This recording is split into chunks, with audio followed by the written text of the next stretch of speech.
Clerk will call the roll. Glenn Whitley, County Judge. Here. Roy Charles Brooks, Commissioner Precinct 1. Present. Devin Allen, Commissioner Precinct 2. Here.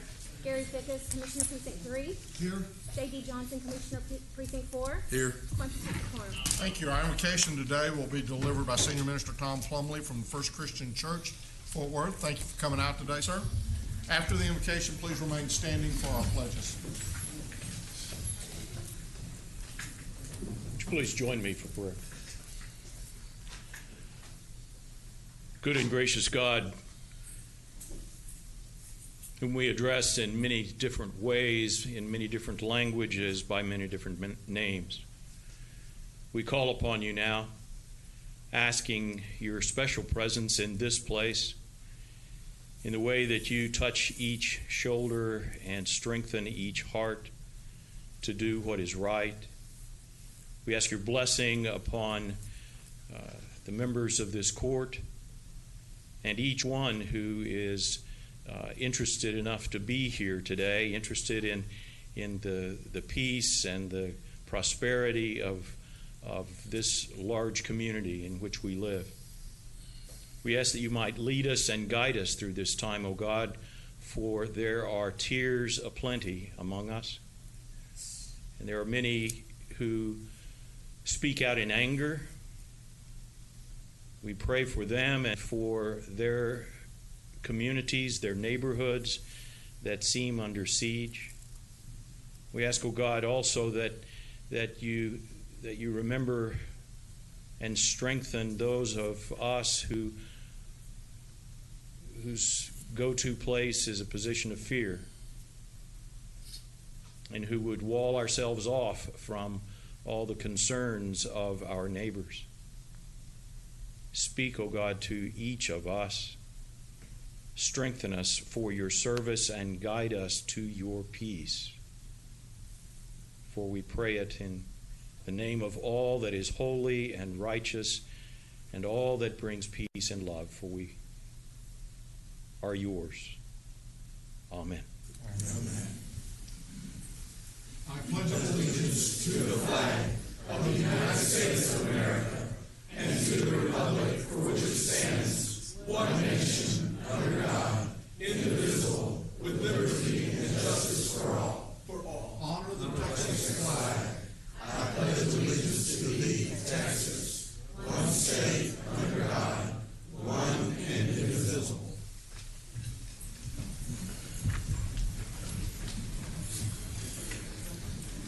Thank you for your words this morning, sir. Mr. Manius, agenda announcements. Thank you, Your Honor. Members of the Court, we have a number of agenda announcements this morning. If we could go to the Administrator's section, item 9A, 5, 6, and 7. Those particular items will be held, we'll consider those after closed session today.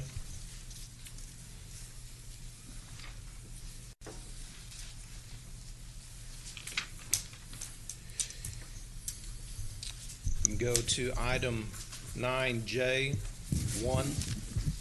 This is the WIC lease. We're going to ask that we hold that for 1 week. Which one? It is J1.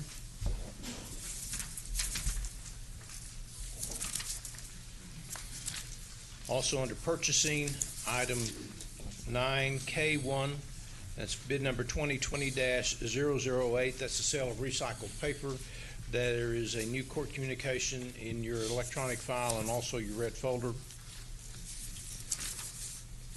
And then members of the court on the Sheriff's Department, item 9L, items 1, 2, and 3. We're going to hold those for 1 week. And then finally, members of the court, just wanted to remind you that today at 2 o'clock, over at the Family Law Center on the second floor, we have the IT Steering Committee. Question: why are we holding items 1, 2, and 3 under the Sheriff's Department? The Sheriff's Department has requested that we hold those items. Okay.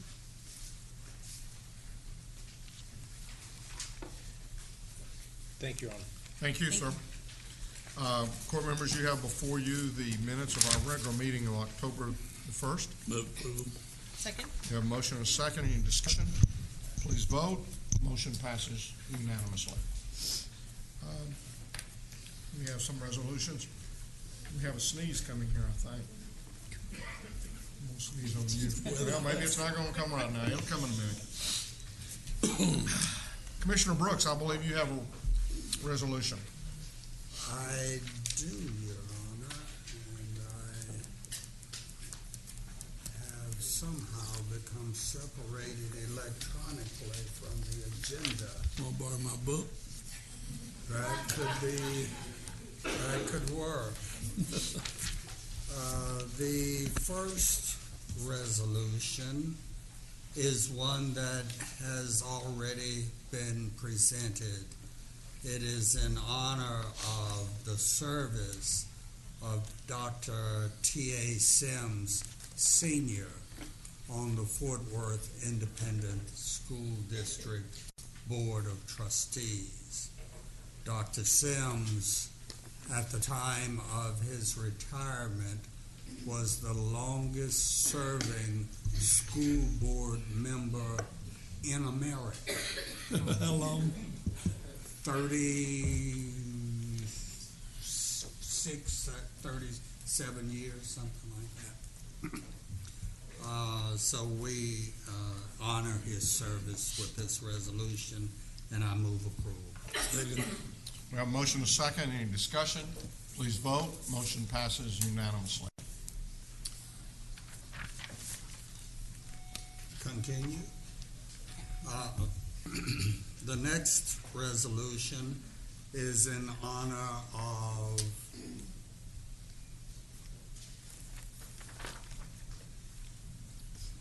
Red Ribbon Week, and I'll read it into the record. Whereas alcohol and drug abuse affects individuals, families, and communities across the nation. And whereas it is imperative that visible, unified efforts by community members be launched to prevent drug abuse.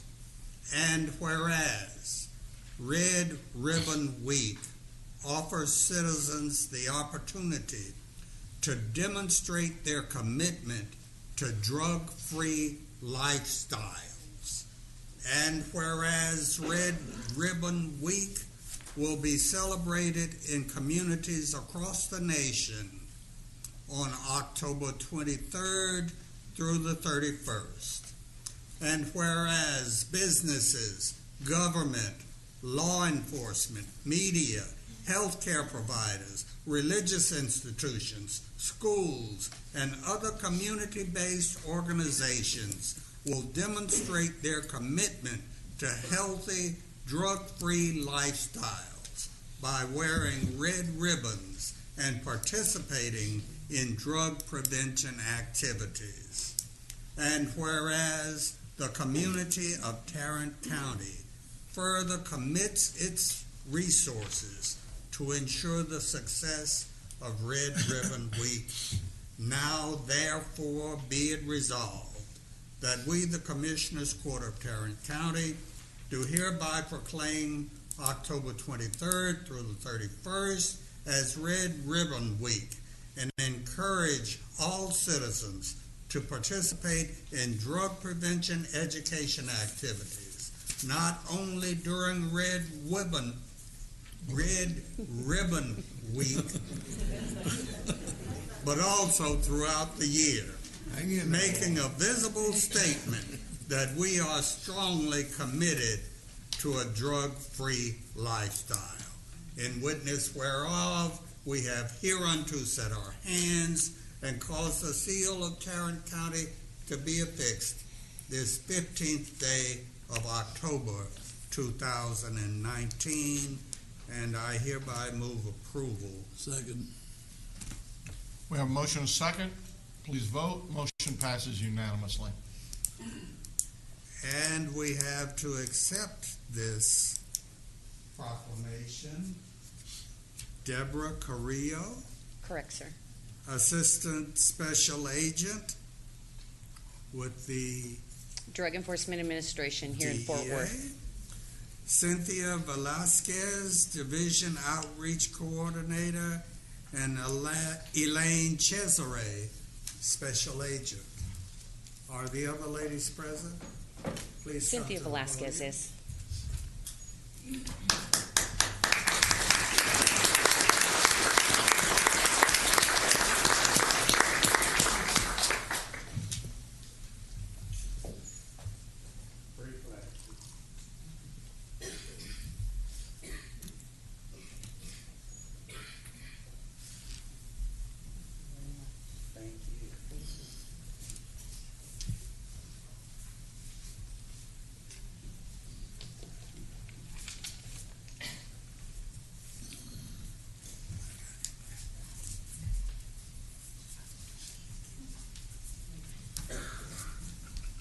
Sir, did you want me, she told me I was Yes, supposed to. please Okay, speak. thank you, sorry.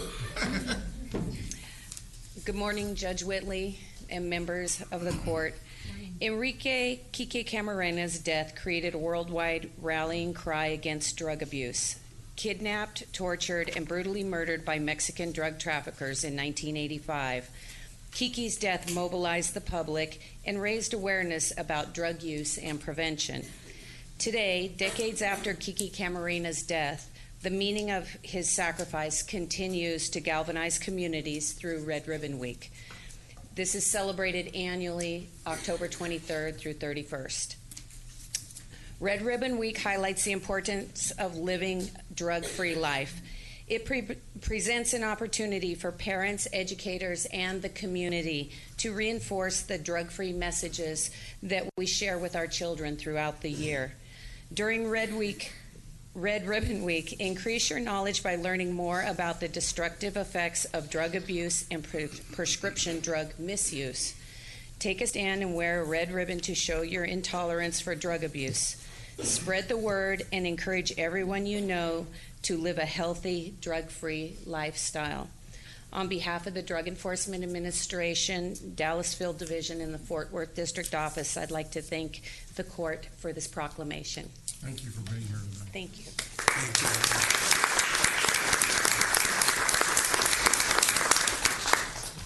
And finally, Your Honor,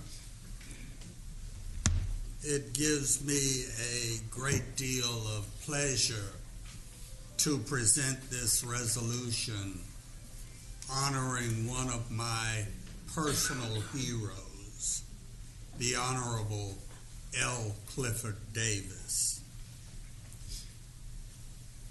Judge Davis practiced law in this community for many, many years before he acceded to the bench as a judge. He was the defender, the conscious, the doorway through which our community passed in order to get justice in the courts of law in this country. So it is a personal honor to present this resolution honoring his 95th birthday.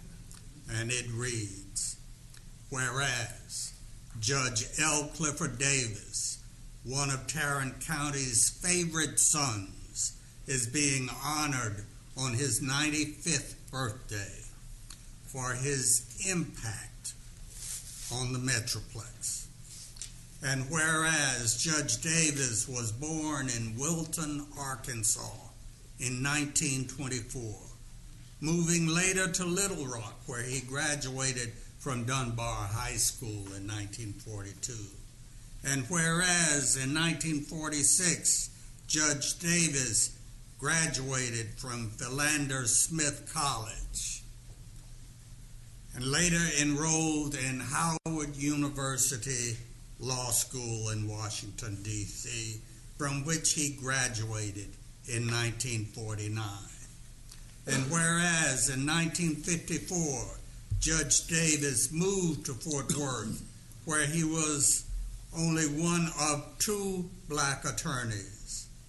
In 1955, he filed Jackson et al. Versus Rawdon in the U.S. District Court in Dallas that resulted in the desegregation of the Mansfield ISD.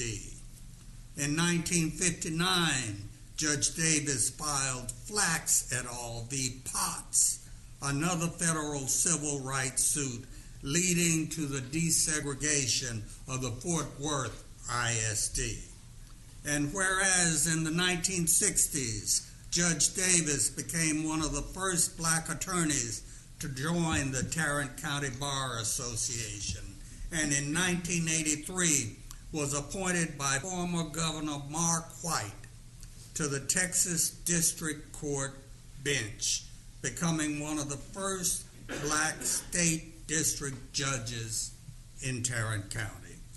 And whereas Judge Davis established the first diversion court for drug offenders in Tarrant County, and in 2002, the Fort Worth ISD Board of Trustees named Clifford Davis Elementary School in his honor.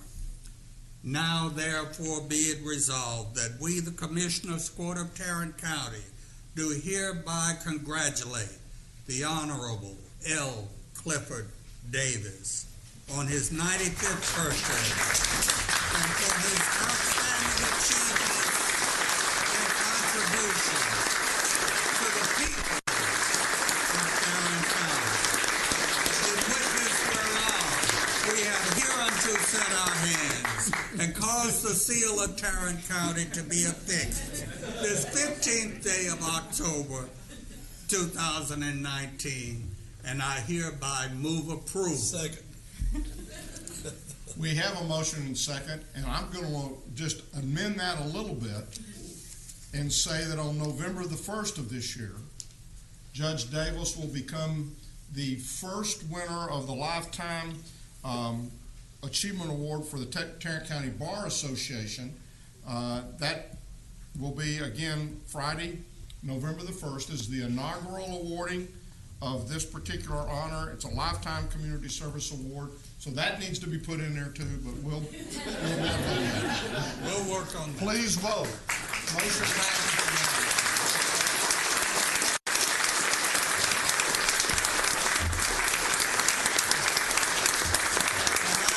I'm going to ask Commissioner Allen to join me in presenting this resolution.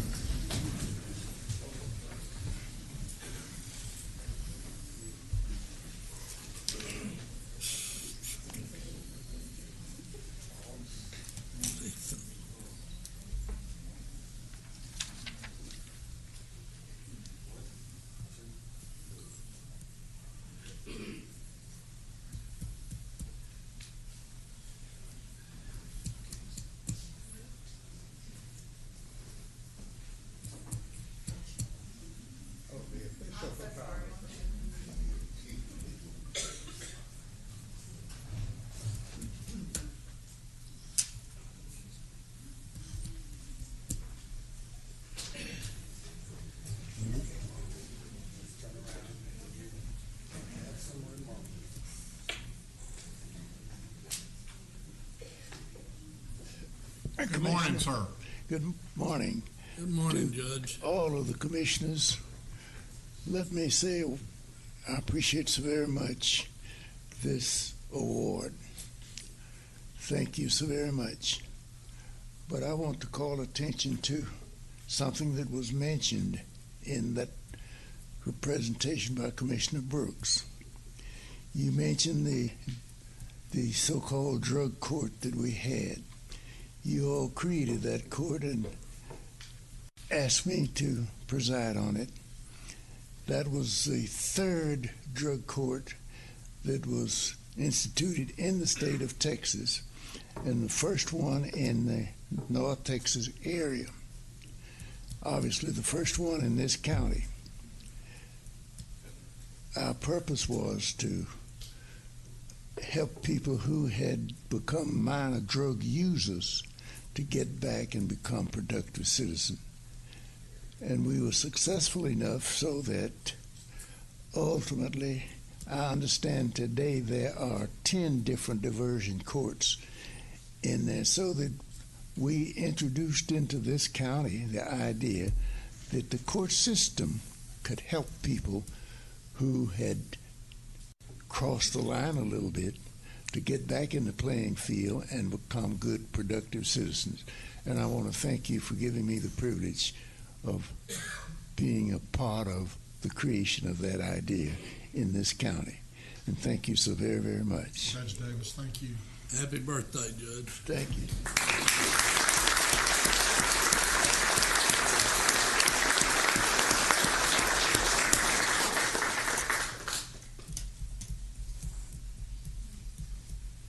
I'd like to point out that Judge Davis's daughters are here with him today, as is his longtime court coordinator, Vanessa Sims.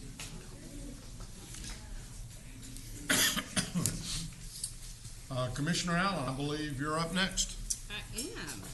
Well, it is my distinct honor to recognize the Day of the Girls celebration. Many of you may have either seen or participated in the events of last Friday, when many girls and women and people who are supportive of the positive development of girls into young women had an event here downtown. And so I will read this into the record. Whereas on December 19, 2011, the United Nations General Assembly adopted Resolution 66 of 170 to declare October 11 as the International Day of the Girl. And whereas the Day of the Girl aims to highlight and address the needs and challenges girls face while promoting girls' empowerment and human rights. And whereas the UN resolution states, empowerment of and investment in girls are key in breaking the cycle of discrimination and violence and in promoting and protecting the full and effective enjoyment of their human rights. And whereas this year alone, 12 million girls under 18 will be married, and 21 million girls aged 15 to 19 years will become pregnant in developing regions. A quarter of young people, most of them girls, are not employed, getting an education, or receiving training. And whereas Girls Inc. of Tarrant County began celebrating Day of the Girl in 2013, and their celebration has grown to over 1,200 women, men, and children advocating in support of the rights of girls. And whereas, since its founding in 1864, Girls Inc. has worked to inspire all girls to be strong, smart, and bold. Now, therefore, be it resolved that we, the Commissioners Court of Tarrant County, do hereby recognize the Day of the Girl and Girls Inc. of Tarrant County for their work in helping girls navigate gender, economic, and social barriers to grow up healthy, educated, and independent. In witness whereof, we have hereunto set our hands and caused the seal of Tarrant County to be affixed this 15th day of October, 2019, and with that, I move for approval. Second. We have a motion and a second. Please vote. Motion passes unanimously. Great, and I believe that we have some representatives from Girls Inc. who will come to receive this resolution and make some brief remarks, and also Girls Rock.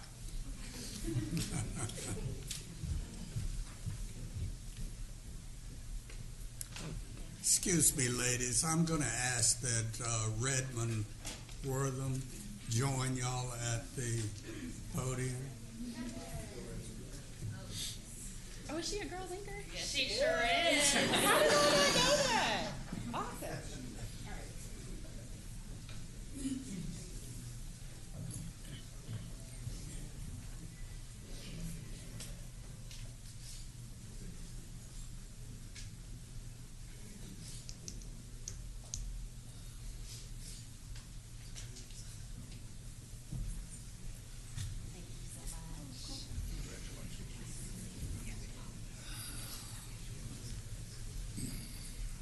Good morning. Good morning. Thank you, Commissioner Allen, Judge Whitley, Commissioner Johnson, Commissioner Fix, and of course, Commissioner Brooks, who marched with us on Friday. The International Day of the Girl was celebrated on October 11th throughout the world and right here in Tarrant County. This is a day to recognize girls' rights and the unique and pressing challenges that girls face. At Girls Inc., we believe that girls have the right to be safe, respected, and valued. They have the right to access education, pursue meaningful careers, and excel as leaders in their schools and communities. The reason that we celebrate your commitment and willingness to honor this day is that every day in communities across the U.S. and here in Tarrant County, girls still encounter significant obstacles to their well-being and to their success. While most Americans may perceive that access to education is a challenge outside of the United States, a host of barriers still exist for girls living right here, including exclusionary discipline practices, discrimination against those who are pregnant and parenting, and under-resourced schools. Additionally, and perhaps not as much talked about, is the threat of sexual harassment and violence that girls and all youth experience, or many youth experience, in their pursuit of education. So we thank you for recognizing and celebrating Day of the Girl so that we together can build a culture where girls and all young people will have the opportunity to grow up safe, respected, and valued. Because when we empower a girl, not only will it change her life, but it strengthens our community and it improves our society. So thank you.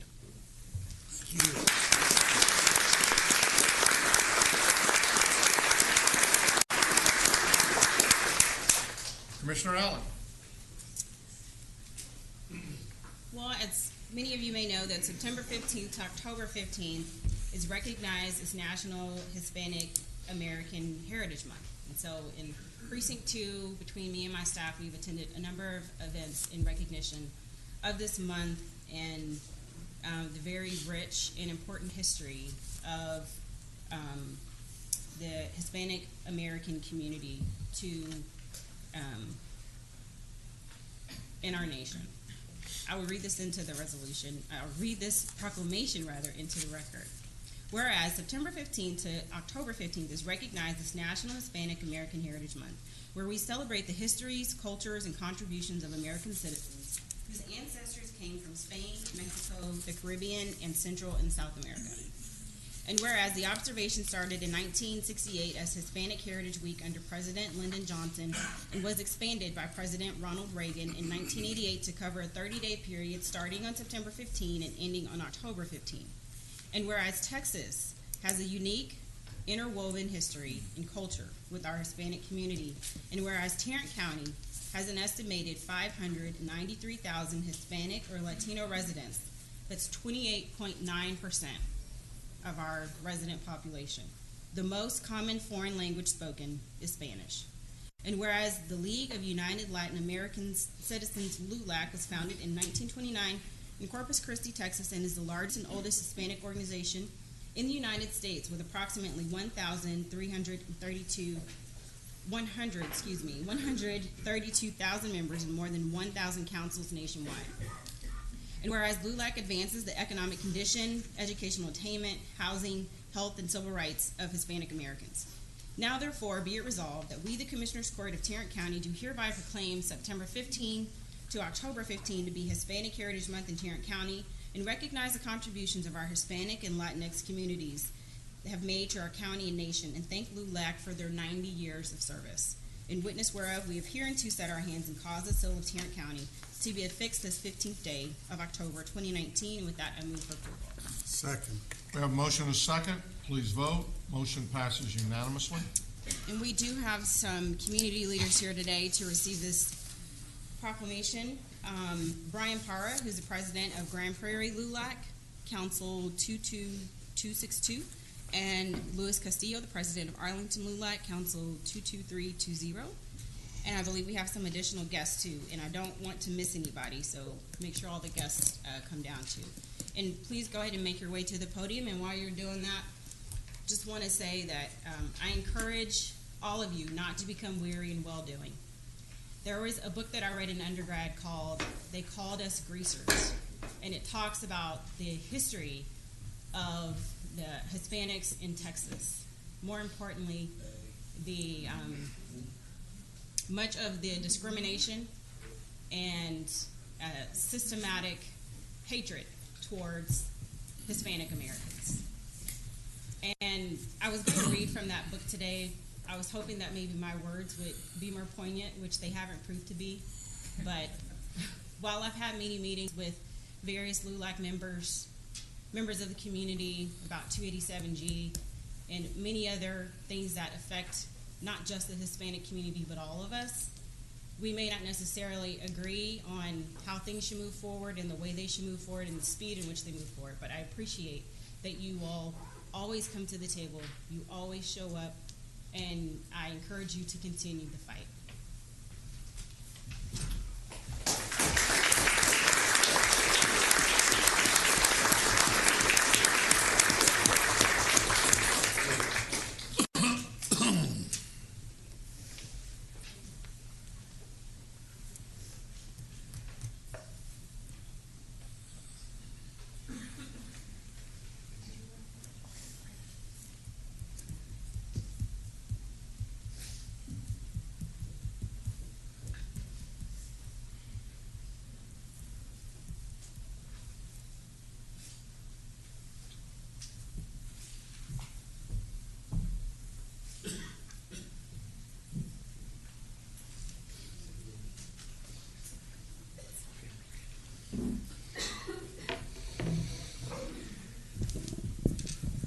Thank you, Commissioner Allen, Commissioners, for this proclamation, taking the moment to observe and celebrate Hispanic Heritage Month. My name is Luis Castillo. I'm the President of Arlington LULAC Council 22320. I'd just like to point out that Hispanic culture involves essentially two worlds. Hispanic emerged from the conversion of Europeans with the peoples of Native Americans. So in essence, we represent two cultures, two histories, and we're proud of that history. And whether your ancestors came from the old world or from the new world, I think they're supposed to celebrate the best of both worlds. Thank you. Thank you, sir.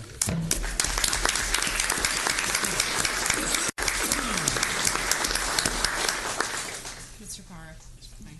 Good morning. My name is Brian Parra, President of the Grand Prairie LULAC Council 22262.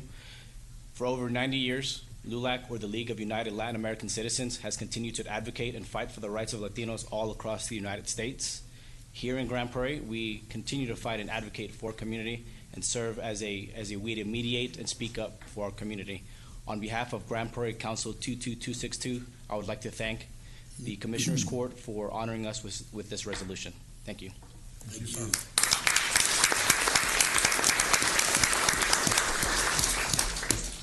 Next is the National 4-H Week proclamation. Commissioner Johnson. Yeah, Your Honor, if you would read that into the record, please. You bet. Whereas Tarrant County Commissioners Court recognizes the 4-H Youth Development Program of Texas A&M AgriLife Extension Services for providing 112 years of experience-based education to youth throughout the Lone Star State. And whereas this program provides learning and growing experiences for the whole child, including head, heart, hands, and health, and helps young Texans to acquire knowledge and develop skills which enable them to fulfill their potential. And whereas a vital component of the program is youth-adult partnership provided through hundreds of adult volunteers who generously dedicate their time, talents, and resources to the youth in Tarrant County. And whereas Tarrant County 4-H serves over 600 youth through long-term, year-round programming and community clubs, and an additional 3,000 who participate in short-term activities and events. And whereas throughout its proud history, the 4-H program has developed positive role models for countless Texans, and through its innovative and inspiring programs continues to build character and to instill the values that have made our state strong and great. Now therefore be it resolved that we, the Tarrant County Commissioners Court, do hereby proclaim October 6th through 12th, 2019 as National 4-H Week in Tarrant County, and commend the 4-H Youth Development Program of Texas A&M AgriLife Extension Service and the many volunteer men and women who have made the program a success. In witness thereof, we have hereunto set our hands and caused the seal of Tarrant County to be affixed this 15th day of October 2019. I move for its approval. Second. We have a motion and a second. Please vote. Motion passes unanimously. And we're supposed to have a 4-H youth member present to accept this proclamation. There they come. Also, I'd like to ask Hurley Miller, my friend from across the river to the east that I can't get to move back over here, Courtney Davis and Jeff Hyde. Would y'all please come forward, please? I asked Hurley why, if he had permission to come over here. Yeah, you have to get a permit from my office before he does. But he's always welcome.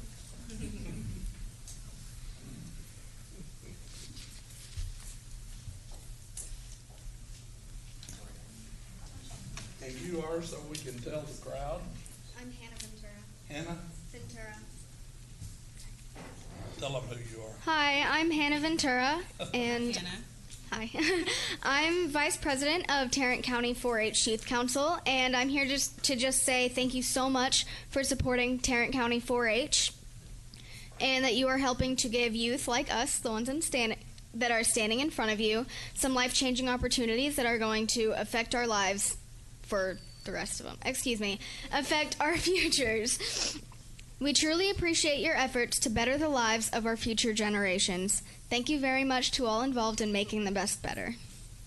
All right.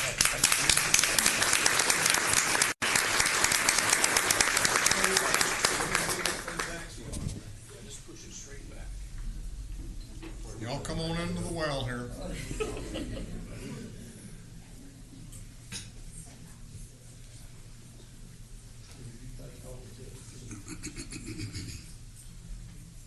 Good thing about having Hurley there, you don't have to worry about anybody taking pictures of the back if you covers the whole camera. Don't you, Hurley?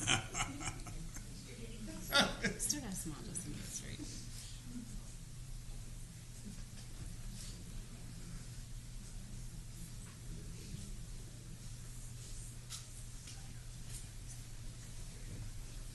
All right, well, congratulations. My pleasure. All right. Thank you. Thank y'all. Thank you very much.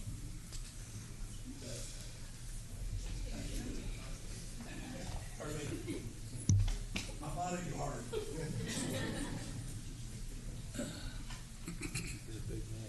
Yeah.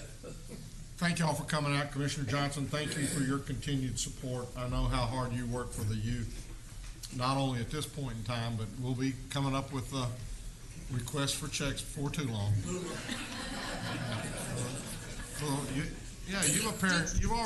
You've experienced that once. I did. I think I got my check in before you got yours. Well, that's probably happens regularly, but you can match my check next time if you'd like. All right. I'll be spending y'all's money. I'll give Commissioner Johnson on that. I'm sure he can tell you that. Commissioner Johnson, I believe you also have appreciation for Justice of the Peace Precinct 4 staff. Yeah, we do. Let's see what I did. Judge Gregory is here maybe to pass out those certificates. He is. And I am really proud of what our JP has accomplished since he went out there, took over that office. He'll tell you about it, I'm sure. But we had a backlog of cases you couldn't believe. And then, how long have you been in office now? A year and a half? Tomorrow will be the day I stood up here and got sworn in. For a year. Oh, wow. Yeah, absolutely a year.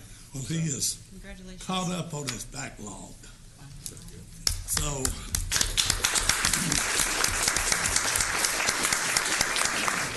we wanted to honor he and his staff here today. So I'll let you take over. Thank you. Judge. Thank you, Commissioners, Judge Whitley. What I'd like to start off with saying first is I'd like to read our mission statement. I made a mission statement from the court roughly a couple of months after taking office. As a place where justice starts, it is the mission of the Justice of the Peace Court Number 4 to serve the people of Tarrant County by efficient and accessible administration of justice for all persons, and to treat all litigants with integrity, fairness, and respect. Justices of the peace are charged with the responsibilities of faithfully and impartially discharging the duties required by law.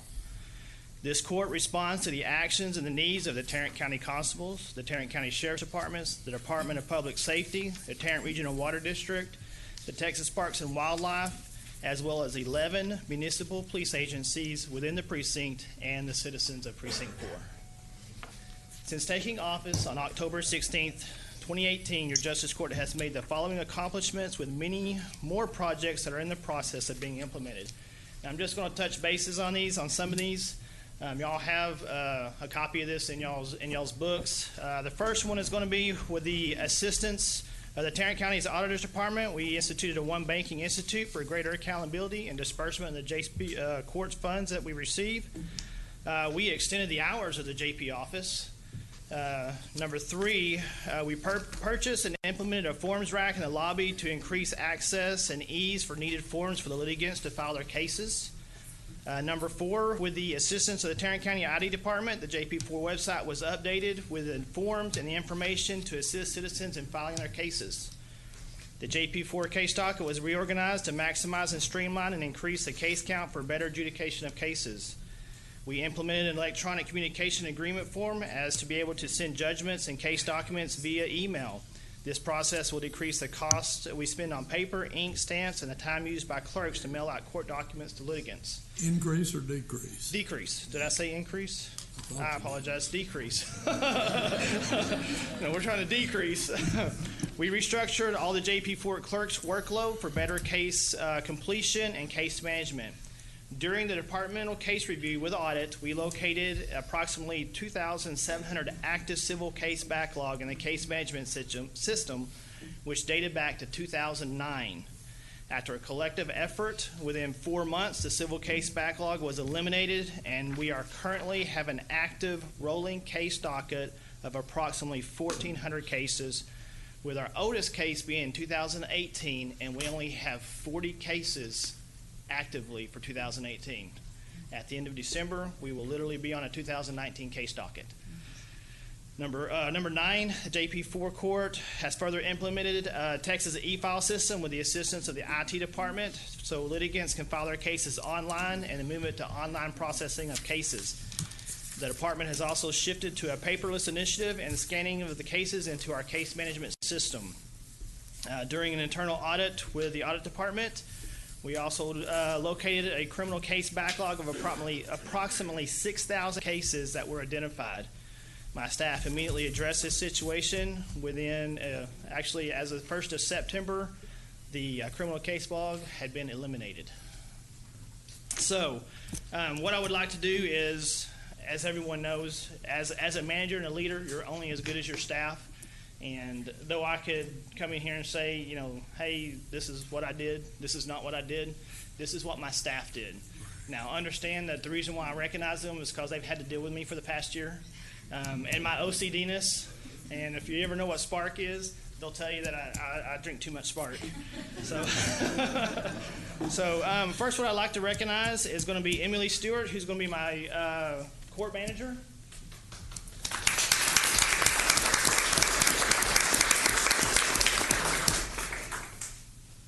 Secondly, we will be Cheryl Norad, who's going to be my civil case lead clerk.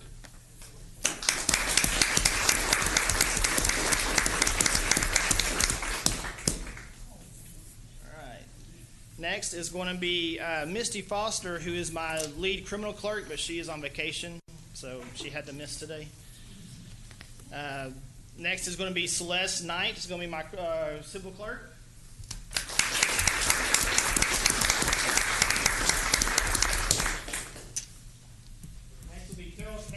Civil clerk.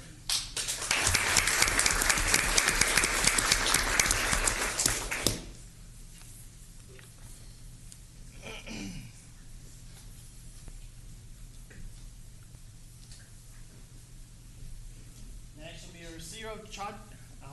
I mess it up every time. Chaudhry, who's my. Now you know how I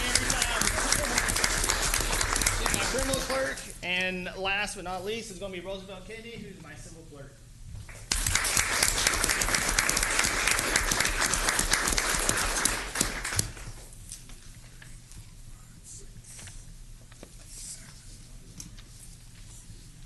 Thank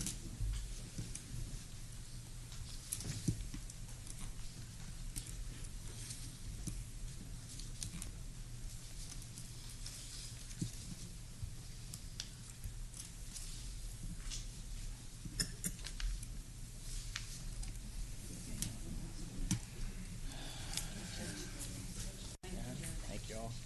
Once again, Commissioners, thank you for allowing me and my staff the ability to update you on the progress of the court has been making and the future implementations of projects that will assist the county in conserving our resources. Thank you all very much. Thank you, Judge. Thank you. Appreciate you.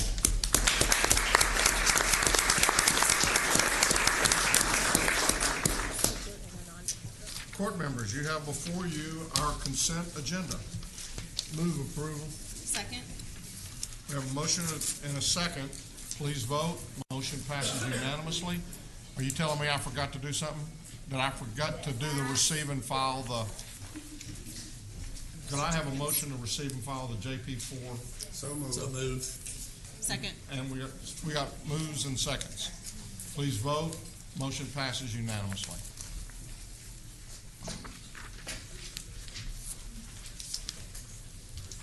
Okay, we got a couple of public hearings today. Who's going to handle our public hearings? Mr. Trammell should be doing that. He's coming up right now as we speak. Morning, Judge. Good morning. Good morning, Commissioners. We have two public hearings for you this morning. The first one is located in Precinct 3. We are requesting that y'all conduct a public hearing to consider the installation of a stop sign at Copper Canyon Drive and Hickory Creek Drive.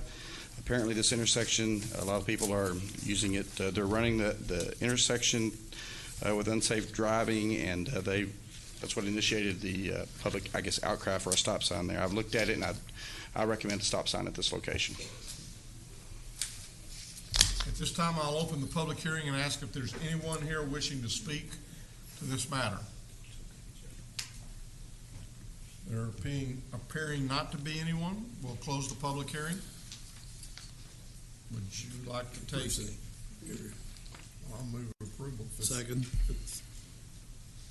We have a motion and a second. Any discussion? Please vote. Motion passes unanimously. Thank you. Next one is in Precinct 4. Requesting that you conduct a public hearing to consider establishing a speed limit of 30 miles an hour on Ranch Road located in Precinct 4. We've received some residential complaints regarding business traffic at the end of this cul-de-sac. There's a church that operates a daycare. We studied it, and there's not really a speeding issue, but we do need to, we would like to put up a speed limit sign there, 30 miles an hour, just as a friendly reminder to the people who are dropping off children that there is a speed limit there. And so I've looked at that. We read in traffic counts, and I recommend this posted speed limit of 30. I will open the public hearing and ask if there's anyone here wishing to speak to this matter. There appearing to be none, then I will close the public hearing and ask if there's any action at the. I move approval. Second. We have a motion and a second. Any discussion? Please vote. Motion passes unanimously. Thank you. You don't see me after court, please. Okay. Mr. Manius. Thank you, Your Honor. Members of the Court, we have 4 items for your consideration this morning. The first one is something that we do every 2 years. The Tarrant Appraisal District Board of Directors, they serve for a 2-year term, and the county, along with other taxing entities, can make recommendations or nominations to that particular board. What we're seeking today is to determine if the Commissioners Court would like to make any nominations to that particular board. We did include in your court communication a listing of the current board members. It's my understanding that Mr. Mark Wood is no longer seeking to be reelected to that particular spot. So we can do one of several things. If you have a nomination, we can accept that now. If you want to think about this a little bit and come back after closed, we can do that also to give you some time to consider. I know this came on the agenda somewhat late because we didn't have court last week. And so, or you don't need to actually make any nominations at all if you choose not to. Is it a 5-member board? Yes, sir, it is. Yeah, I guess would be my thought that have not the other voting entities made some nominations of people? Yes, they have. And do we know are those nominations different than the same old 5? There are 3 additional, my understanding there's been 3 other individuals who have been nominated. I think John Fabian is one. He used to be, I believe he's from the Northeast. He used to be on the board. Yeah, he was on the board. And he had stepped down because of a real estate transaction, and he is now qualified again. And he's been nominated. I believe there's 2 other individuals. They're from the northeast part of the county. I don't have their names right now. Well, I'd like to know who they are. I can try to get that. Forced to hold up till after closed. We'll get that for you. But you said we don't have to act on this. We don't. We normally have done this in November, December. Well, what the deal is there is a sequence of events that need to occur. Yeah. This is the nomination process, which needs to be completed by today. Okay. Then we'll receive, and I think it's outlined in your court communication. By October 30th, the nominations will be delivered back to the Commissioner's Court for consideration. We need to vote by December 15th on how we're going to cast our 500 votes. There are a total of 5,000 votes in this, so we have 10% of those are the counties. So if you'd like to delay this until after closed, I'll be more than happy to try to find out those other 2 names. Well, and then if you said Mr. Markwood is not seeking another term, so then is there an opportunity for us to invite someone else to be nominated? Or? Yes. Okay. In fact, the slate now is where all of these individuals are stand for re-election, except Mr. Wood. And in the past, we've named other individuals. And so, but this is the beginning of the process. Okay. So then when would be the appropriate time to make that nomination? You can make that today, and we can do that after closed if you want to hear the other 2 individuals, or you can make it now and we can come back and do some additional nominations. And with regards to the 5, again, are you saying that there's at least 3 more that are not on here? That's correct. These are the existing board members as of today. Okay, and we know Mark is not wanting to run again. That's correct. And of course, our tax assessor collector sits as an ex officio member of that board. We don't vote on her. No, she gets down to be there all the time. Go ahead, let's get the list, and then after closed, we can discuss this. Very good. I agree. Very good. So we'll take that up after close, and we'll get that list. Members of court, I'm going to have someone else, Ms. Camarino, do items 2 and 3, but if we could slip down to item 4, and then we'll ask Kristen to come up. On item 4, we're requesting that the Commissioner's Court approve a request to waive the district clerk's subscription fee for web-based access service for the Texas Indigent Defense Commission. They're doing an audit of this program here in Tarrant County.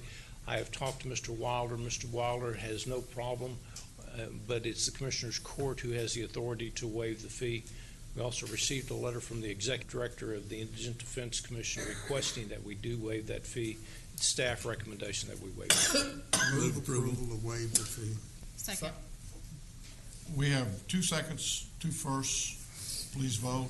It passes unanimously. And members of the court, we can now go back to items 2 and 3.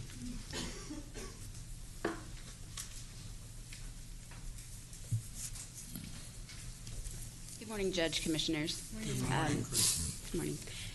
Item 2 is requesting approval of agreements between Tarrant County and Trinity Metro, Arlington Via, and Arlington HandyTran to provide trips at no cost to riders traveling to vote on Election Day, November 5th this year. In past years, Trinity Metro has provided free rides to vote within their fixed route service area. As we know, that service area does not cover the entire county, nor does it provide for seniors or mobility impaired individuals. So these 3 agreements would provide trips for 7 different services.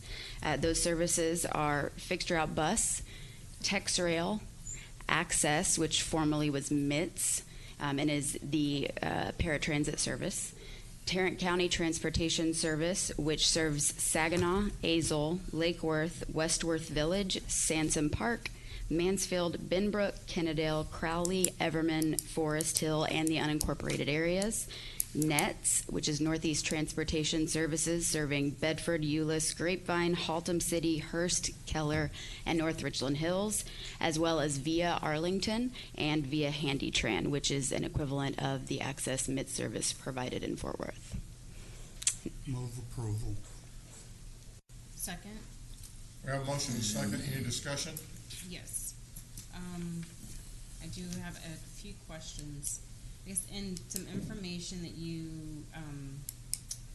had provided us leading up to this being on the agenda. There was a list of, I think, transportation service organizations that you were working with to try to include in this agreement. Yes, ma'am. Can you talk about some of the ones that aren't included in, if I'm looking at this right, I guess the HEB Transit, I may have missed that. Was that covered? That's MITS. That's okay.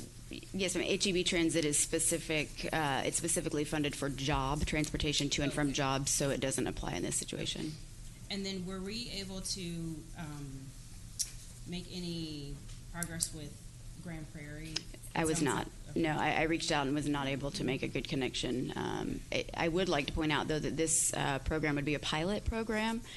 We have required quite a bit of data from each of the service providers to be reported after Election Day, which will give us an opportunity to analyze and make adjustments if the court decides to move forward. And then also in the court communique, it's referenced the survey of the performance of American elections 2016 numbers, the percentage of folks that said that they did not cast a ballot because they could not find transportation to their polling place.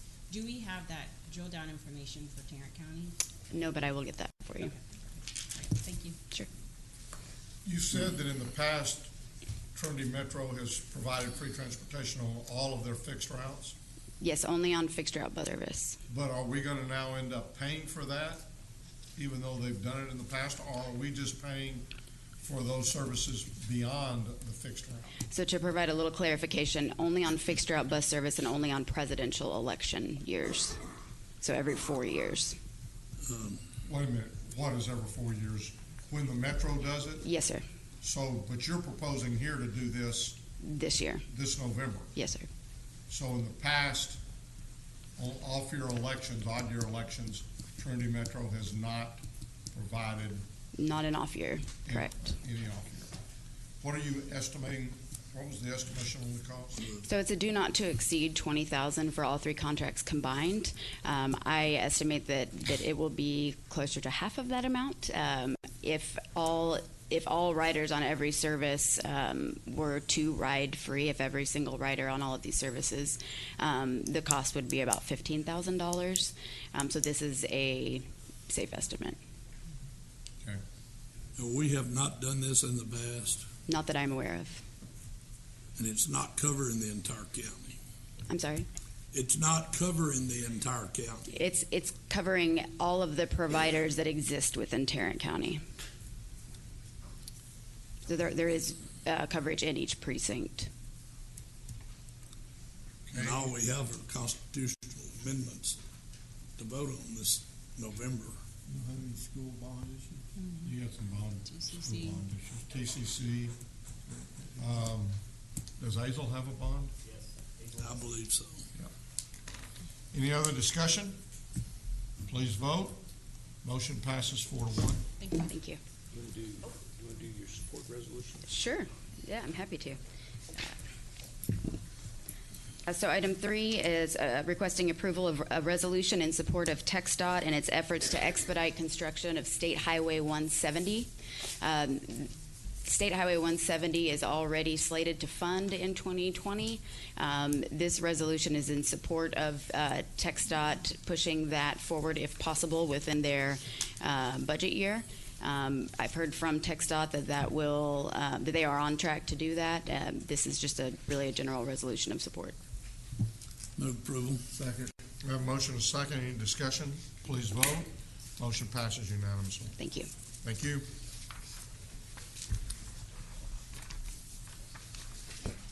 Tidwell.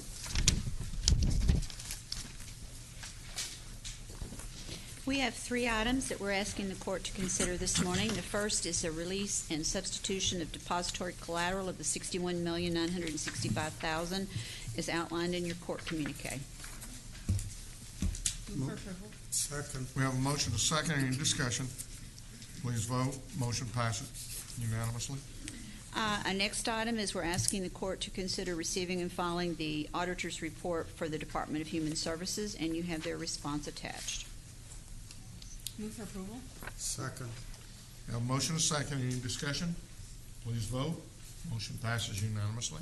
And our final item is we're asking the court to receive and file the Tarrant County financial statements for the 11 months ended August 31st, 2019. Move for approval. Second. We have a motion to second. Any discussion? Please vote. Motion passes unanimously. Mr. Hodder, or Mr. Garcia, excuse me. Good morning, Your Honor, members of the court. I have 2 items today to request from the court. The first one is the approval of the amendment to the Clarity Elections Suite Hosting and Support Agreement between Tarrant County and SOE Software Corporation, DBA Seidel. This is an agreement that we signed in 2017, and this would be the second time we modify it to adjust to our changing needs. The first time we dropped one of the 4 products we had.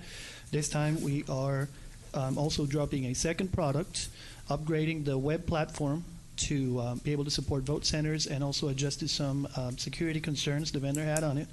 And for the 4th product, the asset tracking, which is the one we use for chain of custody and moving equipment and consumables throughout the county on election night, we are asking the court to allow us to prorate it to December. This vendor was distributing to us a product. They are no longer licensed to distribute, so they will provide support to the end of the year so we can get through the November election. And on the next item, you'll see how we are asking the court to transfer that contract to the original source of the product. Move approval.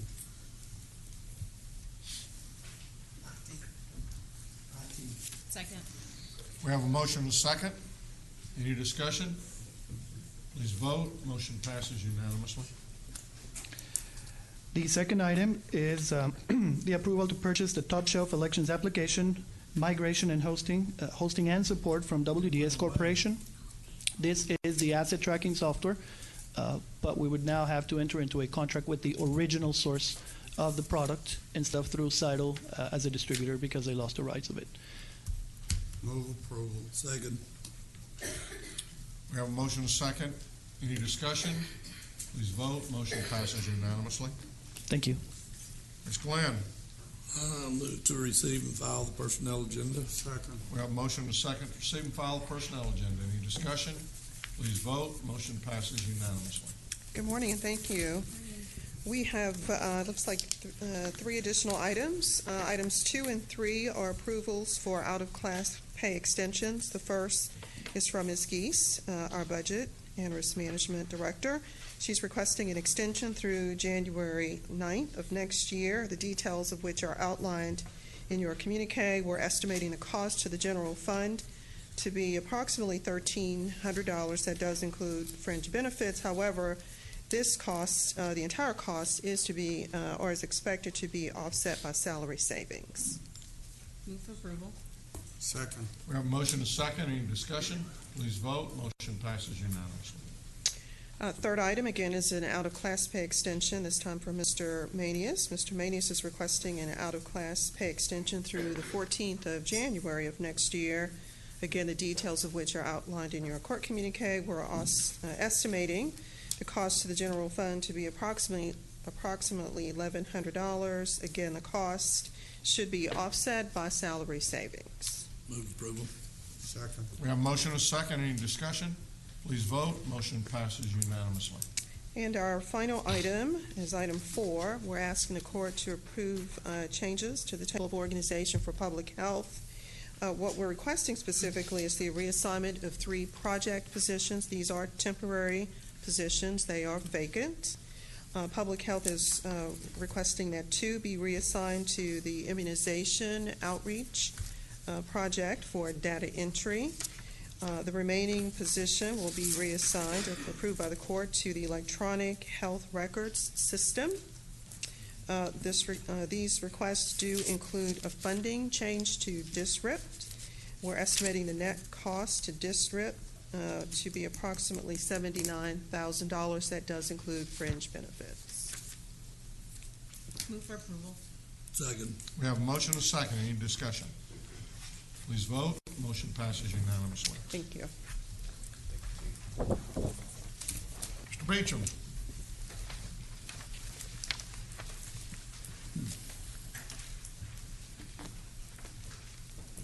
Peace. Not quite. Number two.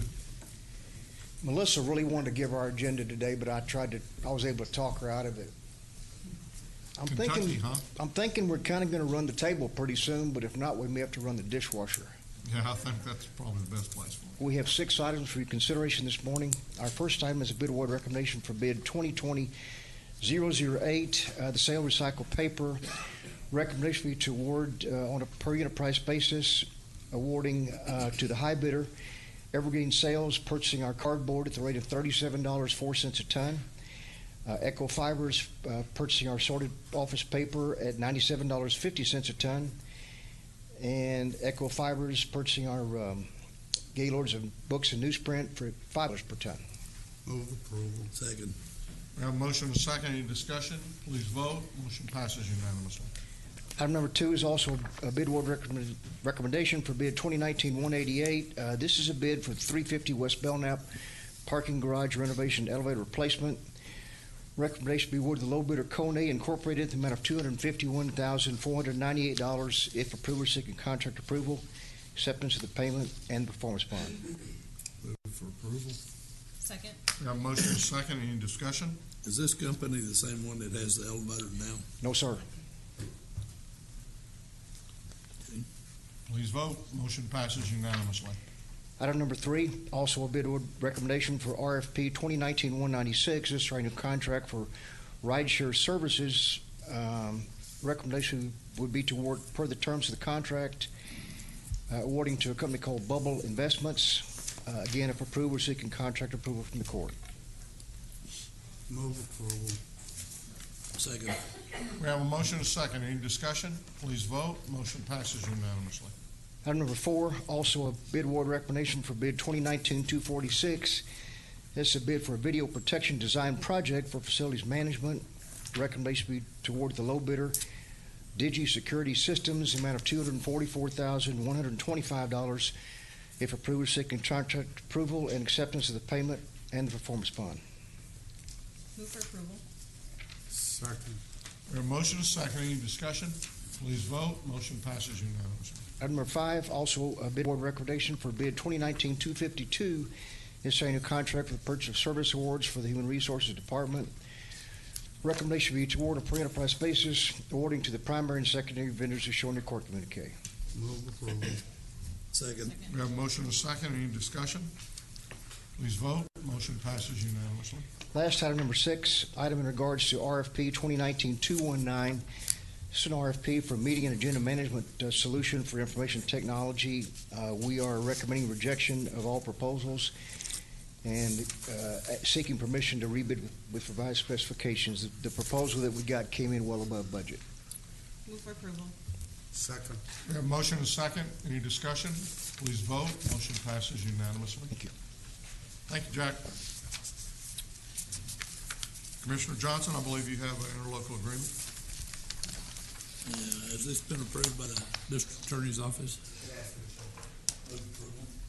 Second. We have a motion and a second. Any discussion? Please vote. Motion passes unanimously. Are there any appointments? Yes, I have one reappointment to the Historical Commission, reappointing Ellen Timberlake Bowles To the what? to the Historical Commission. Second. Thank you. We have a motion and a second. Any discussion? Please vote. Motion passes unanimously. Are there any other ones? Then you have before you the claims, including the addendum. Move approval of the claims, including the addendum. Second. We have a motion and a second. Any discussion? Please vote. Motion passes unanimously. Reading items, Mr. Maynes. Thank you, Your Honor. Members of the Court, we have one item to bring to you this morning. This concerns an update on the regulation of game room operations.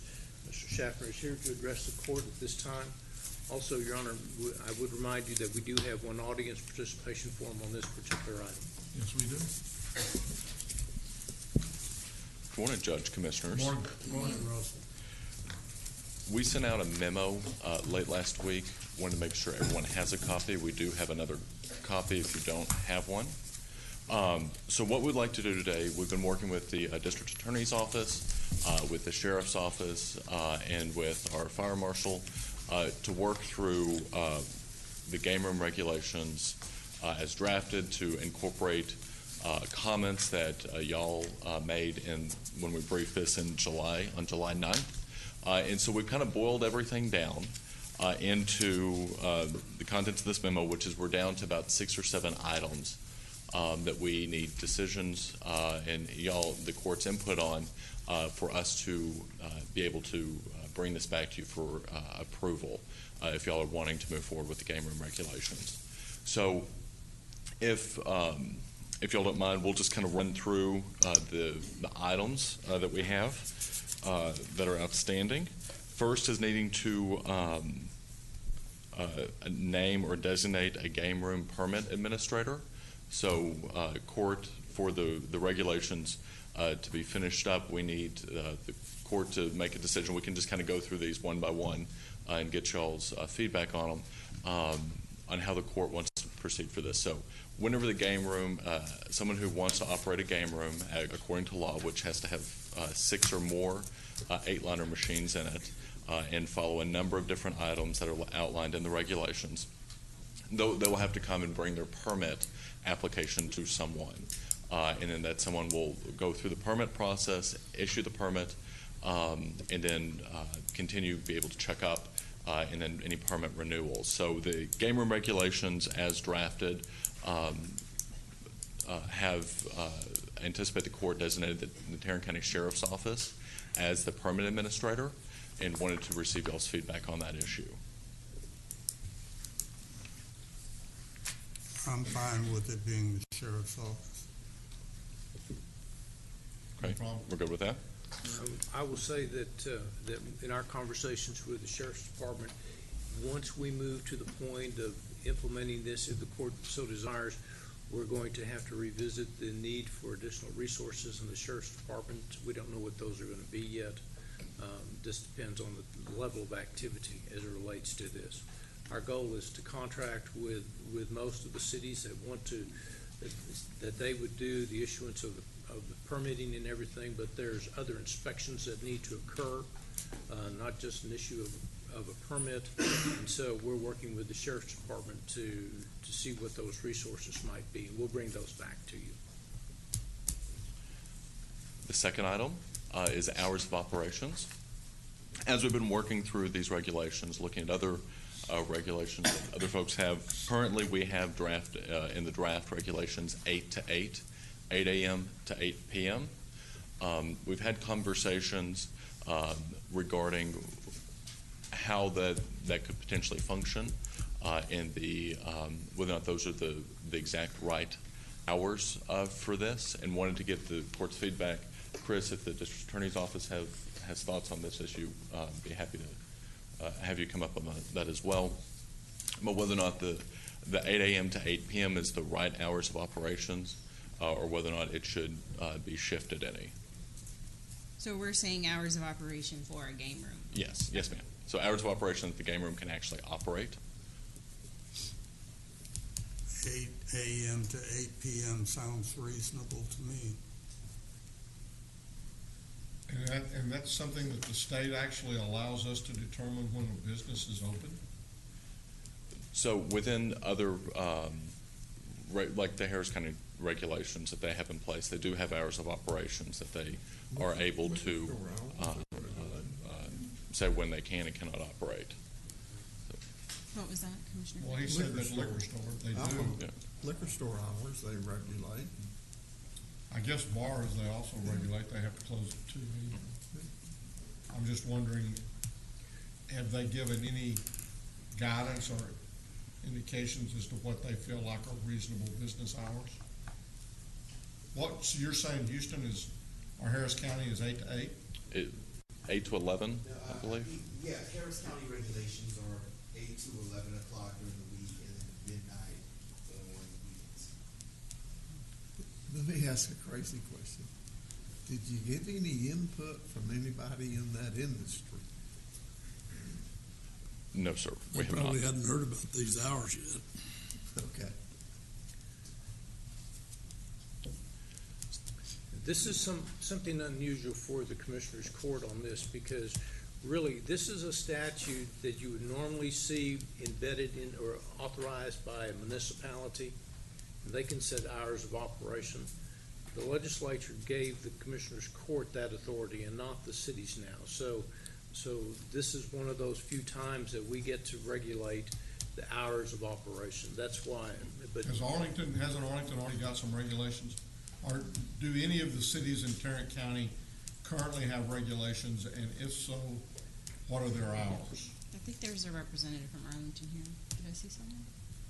And from what I understand, Judge, there's no municipalities that regulate the hours of operation. That was what my legislation was given to the counties to do. I know the city of Fort Worth has zoning regulations, which are currently in the Texas Supreme Court. Those have been scheduled to have oral argument on. And the city of Arlington, I believe, also does not have any hours of operations. I've only seen them in county regulations. This was a recommendation from who for 8 to 8? That was the draft regulation, I believe, in conversations that we had with court members,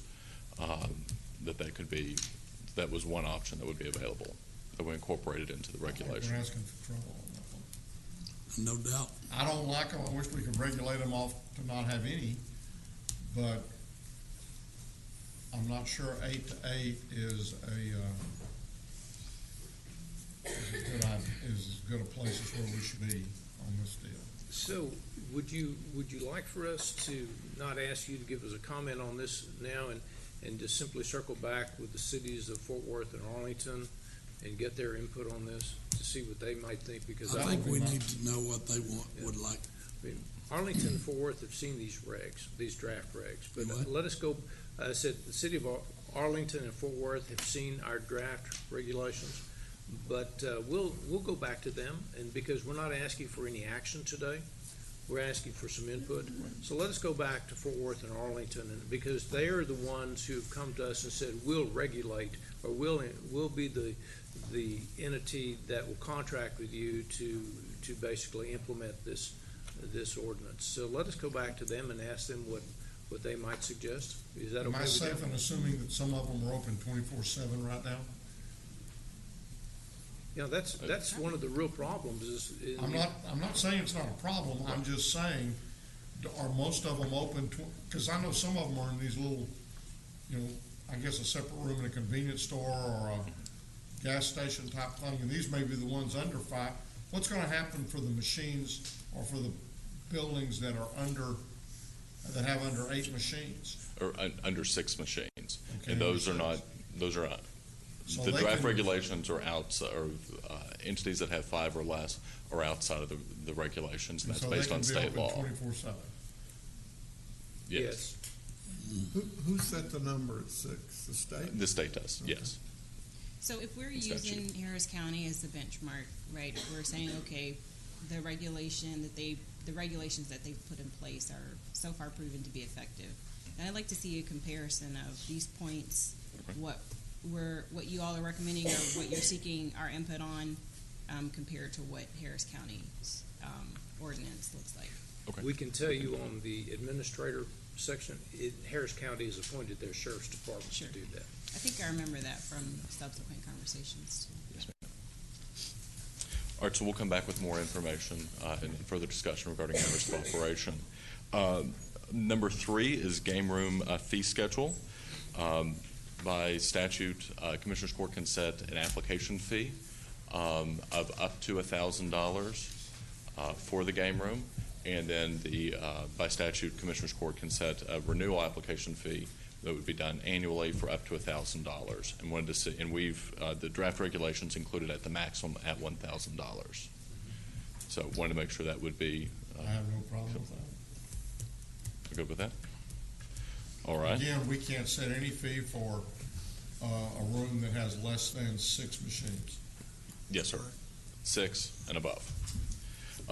Regarding distance restrictions, so within the draft regulations, we're looking at 1,500 feet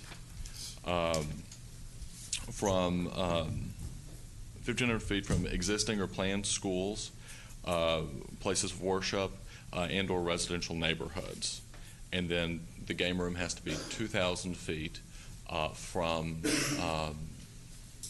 another game room. So they can only be within 2,000 feet. And in case of a existing problem, what happens? Grandfathered, they can be next door to one another? Grandfathered is the next question that we're getting to. That'll be the number 5.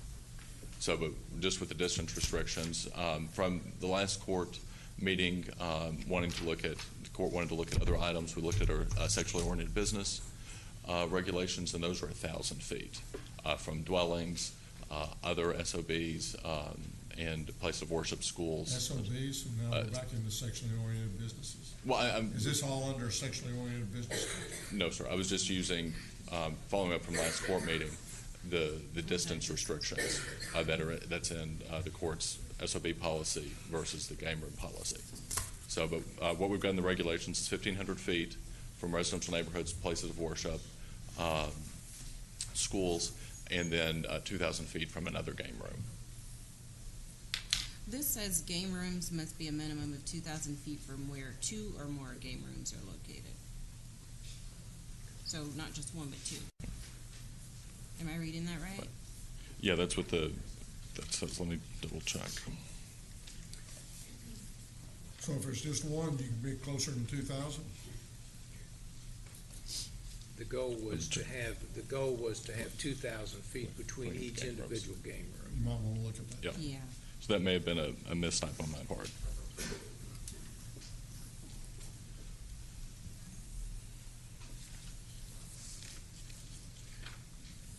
So would you like to keep it at 1,500 feet, or you want to go to 1,000 feet? Yeah, 1,500 or 1,000 feet. 1,500. 1,500. Okay. And then 2,000 feet from another game room.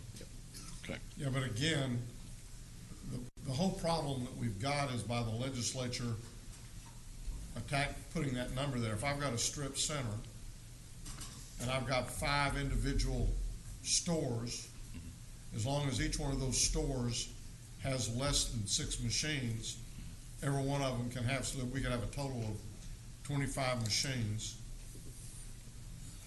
And even if they're owned by the same individual,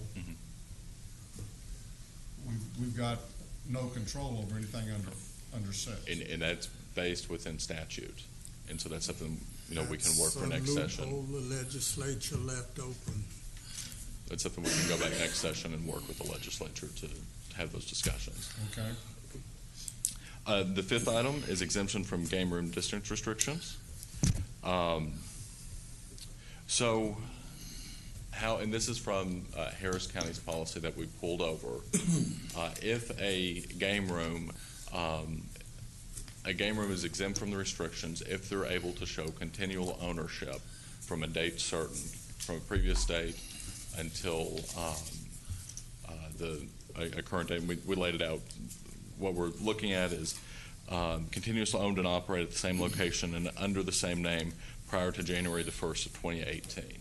This is your grandfathering provision? This is the grandfathering provision. And the question is does the court want to have a grandfathering provision within the regulations? And if so, what does that kind of time frame look like regarding continuously owned and operated by a single individual? Does the Harris County ordinance address for the amount of time of continuous?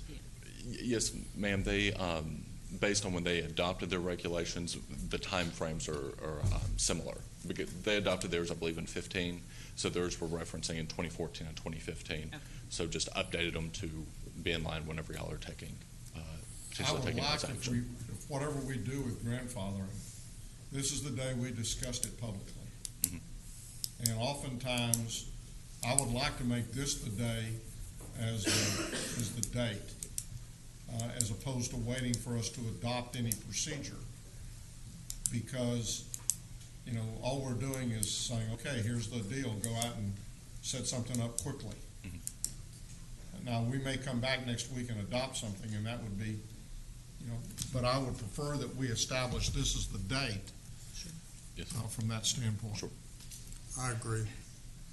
October 15th. October 15th.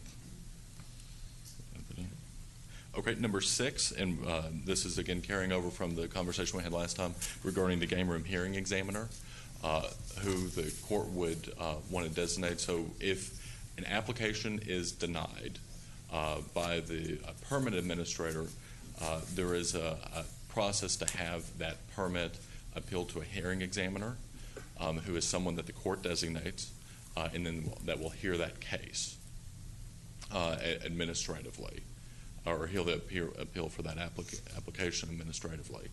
And so you all would need to designate a hearing examiner for the county. And we're suggesting a county court at law judge or something in those lines. Not as the that hearing county examiner. judge. Hell no. So then that would be additional resources. We could vote on it. Potentially be additional resources, staffing, or how does that? Yes, ma'am. I mean, that is another potential resource that we'll have to look at. So if it's if a city has signed an ILA with the county, such as what we're expecting Fort Worth or Arlington and several of the other cities to do, this is something that those cities can set up their own hearing examiner as part of what they're doing. So it would be, and again, ILAs are very fluid. They can be structured however the court and the city wants to structure those ILAs. But the hearing examiner could be the responsibility of the city of Fort Worth, as an example, that they take on that responsibility and have to designate someone.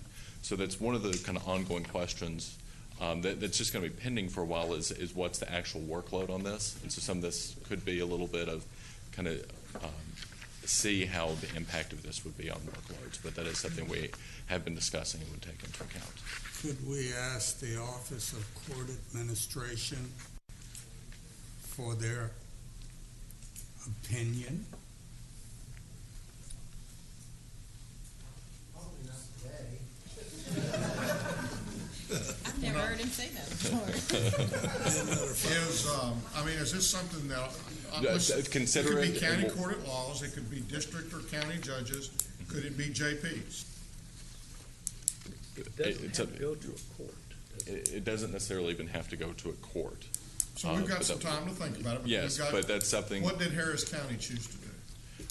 I cannot remember off the top of my head. Harris County had an interlocal agreement with the city of Houston, so within their game room regulations, it doesn't say exactly how that's handled. My assumption is that the city of Houston has their own method of doing that. And also the difference between, of course, going with something like with Mr. Schubert's department there, those, of course, are criminal courts. It could be magistrate, it could be anybody. This is a civil situation, so I would probably suggest if we go with someone as one part of the judiciary, go with someone in civil judge. So, but we have some And time again, to think. what does this individual do? They would so it's if a permit is denied, so your game room permit is denied, this is who you appeal that to administratively in order to have it adjudicated as to what, whether or not to continue on or not before you would file in district court. Not very well be that we need a record court. We have the same issue with commercially sexually oriented businesses. We have an appeal process. And But I got a feeling we're gonna have a whole lot more appeals in this area than we've had in that other one. We've had some in the other ones, but not a lot. So. And who is that hearing examiner? I'm almost afraid to tell you, Commissioner, that. It's Mr. Singleton? No, actually, it's me. It's you? Yeah. And it doesn't come up very often, but the point I'm making, it doesn't need to be a judicial officer to do something like this. Okay. We just need to be thinking about it. Yeah. Yes, sir. And then the final issue, and this is still pending, we're having with the district attorney's office, working with them on figuring out whether or not this is possible. So one of the items that court discussed last time we briefed on game rooms was that for the smaller cities, would having a hearing examiner, having that process, could that be cost prohibitive of them actually signing an ILA with the county to enforce the game room regulations? So we're looking into whether or not there could be a fee for filing a petition to appeal a denied application. So if, and again, we're still working through the details on this, but whether or not we could charge a petition fee in order to have the case go before a hearing examiner. That way, if a smaller city that maybe didn't have as much resources wanted to allow the county to retain the hearing examiner portion of those applications, we could retain it and also receive a fee to hear that case to where it wouldn't be too great of a financial burden on the county. So, but we are still evaluating that one, and we'll come back with you for more information on that issue. When do we need to have these things done? It's generally up to the court. Maybe come back in a few weeks. Well, what we'd like to do, I think what we want to do is at least get these questions answered so we can finalize the ordinance for your approval or disapproval. And so we're going to have this back on the briefing agenda for next week to continue to answer these questions and get the information that you've asked as far as a comparativeness.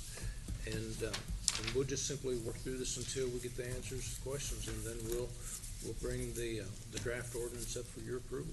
And I believe we have audience participation. Daniel Hussey.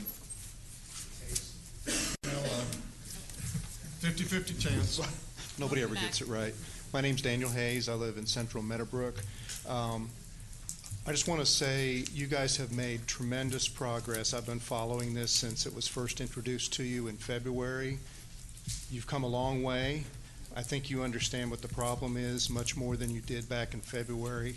But I will say there's a lot of frustration in the community, not necessarily with the county commissioners, but just with the process of someone doing something about this problem. And so since the state pretty much threw it in your lap, I'm glad to see that now we're down to a handful of questions. I'm hoping that there'll be an ordinance for y'all to pass soon. It sounds very promising what was just talked about. By the end of the year would not be too soon. I believe this is organized crime that's operating a lot of these entities. They have found a niche, and they're just it's kind of like the opioid epidemic. It just kind of showed up one day. We didn't realize how bad of a problem we had until it was a bad problem. And I can tell you there's a lot of frustration, and looking forward to seeing some resolution.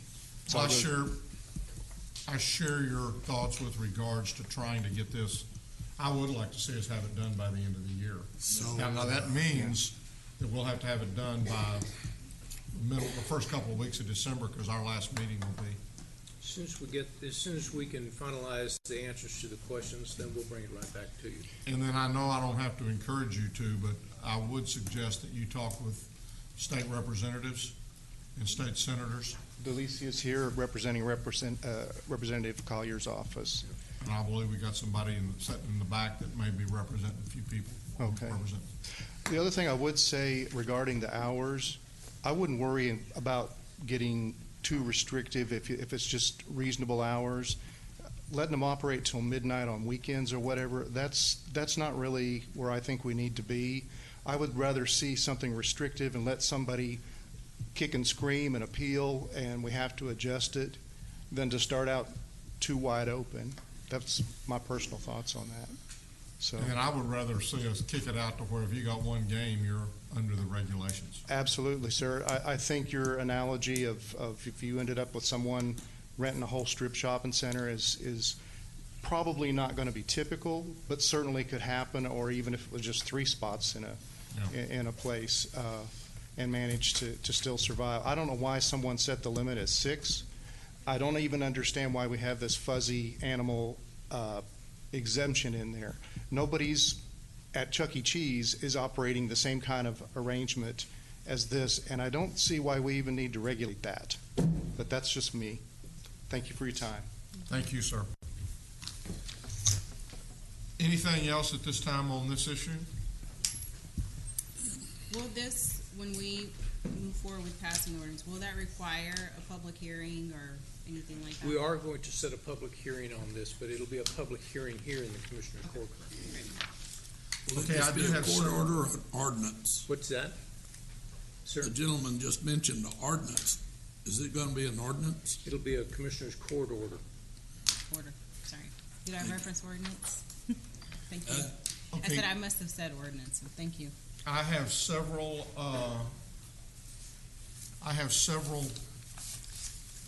audience participations. The first one I have is by Brandick Ellison and I believe it indicated wish to speak on an item not on the agenda today. Did I didn't even come close to that? Okay. What was the name? Well, given my Brandick Ellison. I can't tell by the handwriting. Yeah, maybe how could I pronounce it even if I could have?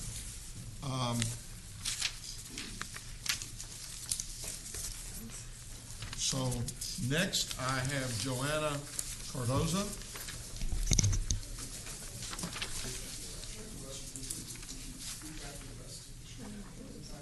Say again? She just left to the west. Is it possible for her to speak? I can move her around, yes.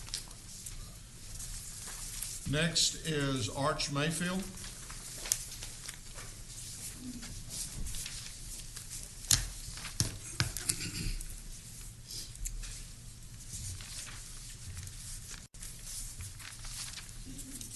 Good morning, sir. Hello, good morning, Court. First of all, I would like to publicly thank Commissioner Brooks for his presentation at the recent redistricting hearing. He demonstrated once again that passion and good reasoning can come together effectively. And Thank you, sir. I'm proud to have him as my commissioner. But what I'm talking about today, just very briefly, is something I'm not so proud of, and that is what I call the image of Tarrant County.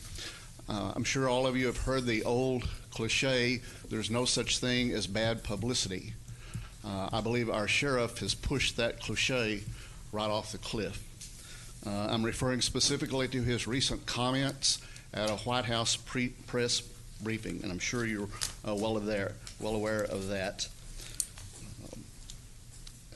He said in his defense, I've read, that his comments were taken out of context. But we all saw and heard the context.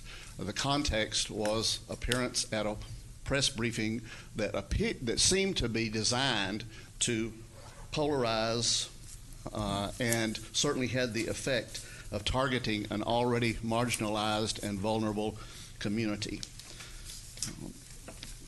If he was not aware that he was being played and how that would redound to the reputation of Tarrant County, then I question whether he has the judgment to do the job. He certainly lacks awareness and sensitivity of the larger Tarrant County community. I guess my request or my ask is that the court would take whatever means it has. I know that supposedly only the voters can fire him, but if you have at your disposal ability to censor, to do a vote of no confidence, whatever measure you have to address the issue of his humiliating and embarrassing comments that reflect on Tarrant County. Thank you. Thank you, sir. Next is Joanna Cardoza.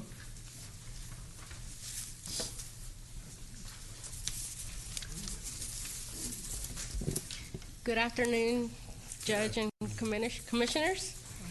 My name is Joanna Cardoza. I am the Deputy District Director for Women for LULAC District 21, which includes Tarrant County. I would also like to start off by saying that I am the proud daughter and a wife of immigrants that were at one point undocumented. I am here today to express my thoughts in regards to Sheriff Wayburn's comments about the undocumented community of Tarrant County. Tarrant County has been in the national news 2 times within the last 2 weeks, and not because of good news, but because of issues involving people of color. We have unarmed black people in this community that are being killed by law enforcement from the Arlington and Fort Worth Police Department. We have the county sheriff making ignorant comments about the undocumented Latino community. Comments like these: "These drunks will run over your children and they will run over my children," are ignorant and hurtful to our community. I went back and listened to his comments. It is very clear that he was speaking about the undocumented community. Tarrant County is a very diverse community. When officials and law enforcement make comments as the ones I mentioned, this causes a rift between law enforcement and the undocumented community, whom are already in fear of law enforcement. This does not have a positive effect on public safety. In conclusion, our community is hurt and outraged by Sheriff Wayburn's continued attacks on our community. Tarrant County has no place for Sheriff Wayburn's continued fear-mongering of this. And if this continues, recent history has shown that people from our community will be hurt. Thank you. Thank you. Thank you. Norma Garcia Lopez.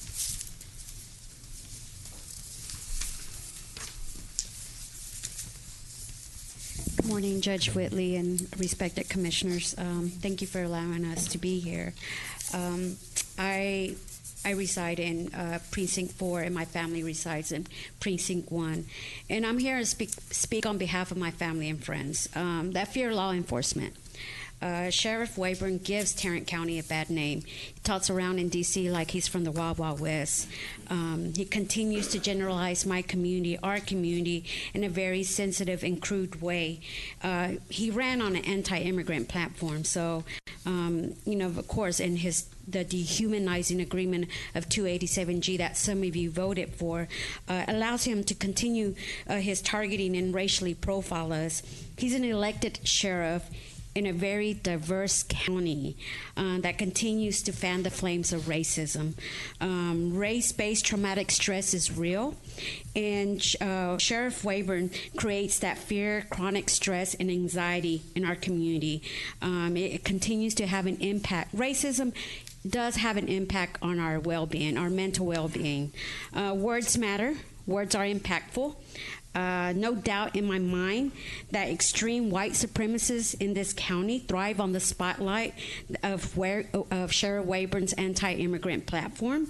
The national spotlight on Tarrant County is embarrassing. As a resident of this county and taxpayer, I'm here to give my former complaint personally that the ignorance of Tarrant County's Sheriff Wayburn should be of concern to all of us, and it's not safe. Thank you.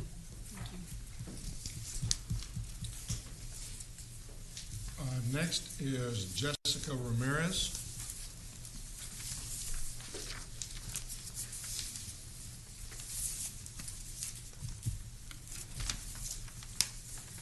Good morning. I recently saw Devin Allen, and I told her we would be back, so here we are, as promised. My name is Jessica Ramirez, and I'm here today also to talk about the comments the sheriff made at the White House. The sheriff has always argued that 287G is about keeping the community safe, and also that he is not racist. But by going to the White House last week and making those racist comments, he proved a lot of the points that the I Settle Tarrant campaign has been trying to make over the last year. We told you over and over again that that this agreement was not about keeping our community safe, but an attempt to further the anti-immigration rhetoric coming from the White House. What other proof do you need? Like, they invited him and he ran to them. He was invited to the White House, and a White House that has said Nazis are good people and immigrants should be shot. I don't know about you, but if I had been invited to be associated with such people, I would have run the other way immediately. But no, the sheriff was so happy that he paid out of his own pocket to be able to make it and be there. And when he got there, he felt right at home and went on to make hurtful and racist comments about the immigrant community, and at the same time putting us in harm's way, putting literally a target in our backs. He later said he didn't mean what he said, but I call that BS. He meant what he said. We all heard it. He just felt right at home and let his racist out. I demand UN 287G, a program that does not keep our community safe, but does the opposite, in fact. It keeps people from reporting crimes, and even more now that they've seen what kind of sheriff they have. I also demand that the sheriff, who has put our communities in danger, to resign immediately. We've seen what this type of comments can do. We saw it in El Paso a couple months back. I'm afraid for my community. I'm afraid for my safety, and it shouldn't be that way. Thank you. Next is Charles Imes.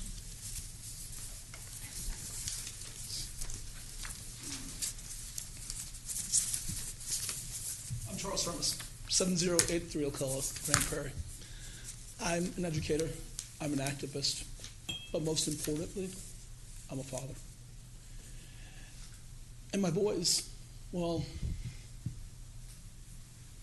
I guess my boys are human. You know, it's a challenging, difficult, messy thing for anybody to be. And as they suffer mistakes and setbacks, the one thing I want to assure them is I will always be there to love them. No matter what they face, I'll be there. I care. As they suffer humanity, the crisis we all suffer, they know they've got a comfort. In the upcoming weeks, I will be praying for the Wayborn family. I hope they have good recovery. I hope they have security. And I hope in the process, I can also pray that God grant Sheriff Wayborn the wisdom to realize that family values mean nothing unless you value families. That family values mean we care about families and we recognize that we are all human and we all make mistakes. I hope his family has good recovery. I wish the best for them. And I hope in the process he recognizes I wish the same for our Latino families in Tarrant County. Thank you. John Noble. Hello, my name is John Noble. I'm a resident of Tarrant County. I attend Tarrant County College and Bright Divinity School at TCU. In that space specifically of Bright Divinity School, I work with upcoming ministerial leaders who will serve the Fort Worth area. Ministerial leaders who are taught to treasure and honor the dignity of those who walk in the doors of our churches. And in conversations with those ministerial leaders, in hearing from specifically the undocumented Latinx and Hispanic communities, that Sheriff Wayborn's comments, his recent comments, degrade the human dignity that I think was so powerfully talked about at this meeting earlier, in terms of the Day of the Girl, in terms of Hispanic heritage. As faith leaders, we're called to respect the dignity of everyone who walks in the doors of our congregations. Sheriff Wayborn's comments not only disrespect the dignity of immigrant communities in Fort Worth, as we've heard, they make immigrant communities feel unsafe. This is something that faith leaders in Des Moines know, especially faith leaders who work with immigrant communities, that these words have consequences, consequences of violence, consequences of disharmony, and consequences of trauma, both physical and mental. So I'm here with the rest of the folks who have already spoken to speak out against Sheriff Wayborn's comments, but not only that, to also speak out against the fact that the anti-immigrant sentiment in Tarrant County has been structural through the 287G agreement. And if we don't connect those things, if those things aren't connected in our mind, then we've done a disservice to our immigrant neighbors. Thank you.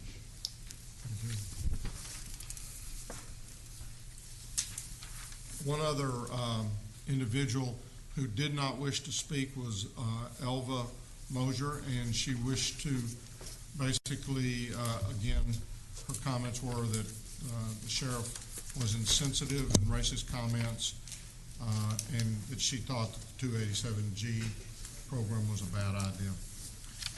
Again, because that was not an agenda item, we could not respond to that today. We appreciate you coming out, and thank you for exercising your right to come and to speak to this body. Anything else at this time, Mr. Mays? Not at this time, Your Honor. I've got an announcement. Okay.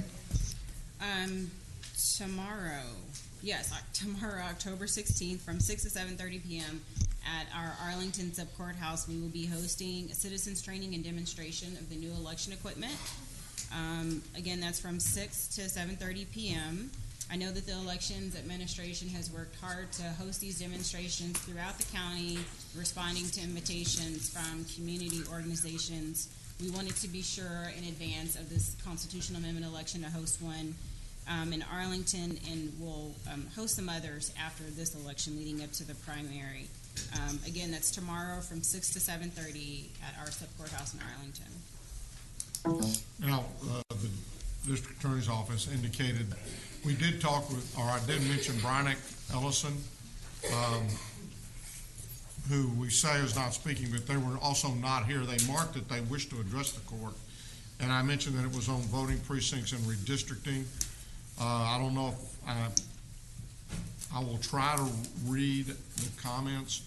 Although the Commissioners Court reviews precinct boundaries for compliance with population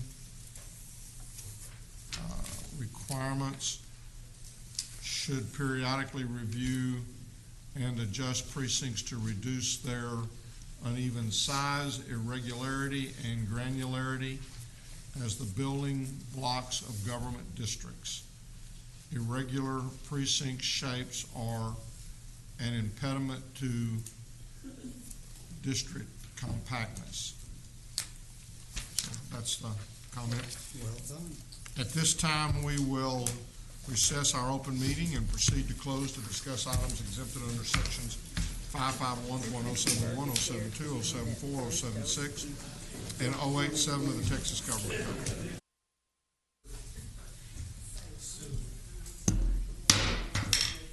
Having returned from our closed session and waiting on the Commissioner from Precinct 2, we'll now proceed.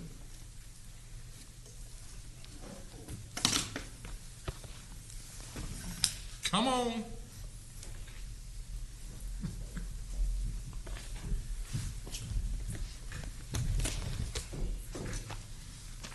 The first bit of business is, come on.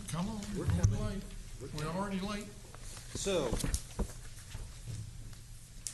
we've provided the court with a list of members that are individuals who have already been appointed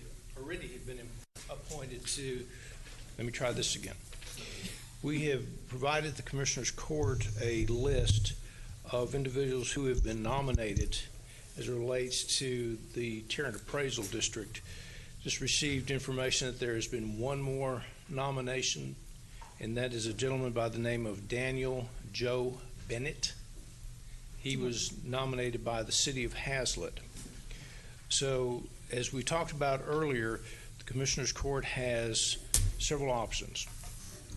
First of all, you can nominate someone else besides, an additional person besides those that were on that list plus Mr. Bennett. Or, if you choose, you can, you do not have to nominate anybody. And that's the option of the court. So if there's any, but the deal is that we have to do this particular action today because by the timeline established by TAD, we have to get our resolution in no later than the close of business today. So the question becomes, is there anyone else that the Commissioners Court would like to recommend besides the individuals that were listed in the document I gave you plus Mr. Bennett. I'd like for us to recommend former TAD board member and also former Arlington City Council member Michael Glaspie. Okay. And does that need to be Arlington? Yes. And does it just need to be a recommendation, or do I need to make a formal motion? It has to be a formal motion. If there's any other, I second the motion. Okay. then I guess my question is there any other? Yes, it'd be nice, speaking on behalf of women, it would be. Thank you. What about Catherine Wildman? Yeah.